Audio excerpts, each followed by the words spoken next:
Well, of course, we're talking about World Water Day. You've both written about the issues and the challenges that we're facing in a global crisis with water.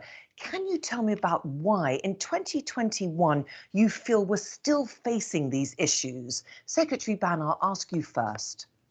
Water is life. We shouldn't just use World Water Day to focus on issues surrounding water. As the World Economic Forum has recognized, a water crisis are one of the most serious risks facing our societies. We need to focus on water every day in our life. Having said that, the theme of this year's World Water Day, valuing water, is particularly pertinent. We need to start planning for a world with a lot less water as the demand continues to rise due to population and economic growth.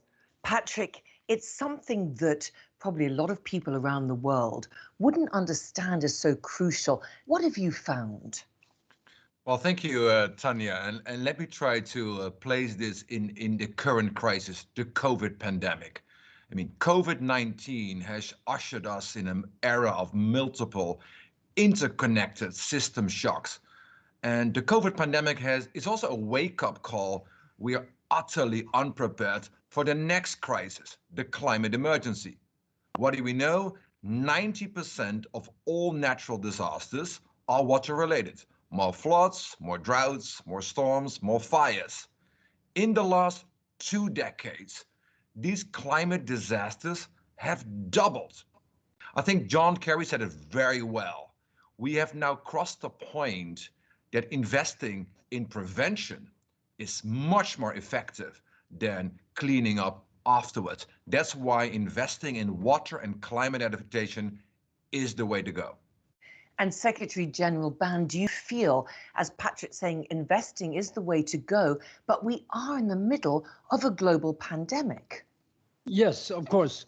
Global pandemic has, I think, is two sides of coin, one coin of climate change. Climate change causes a lot of problems to our human society. One is a scarcity of water. Then it's crazy to think that in this world where human being is sending a man to the moon, and we have already sent a scientific robot to the Mars, then why 2.2 billion people should suffer from drinking water, safe drinking water? And therefore, let's be clear, this is not due to lack of capital or expertise or solution. We know what need to do. It's more of failure of our policies, failure of our intensities to make sure that everybody can have safe drinking water.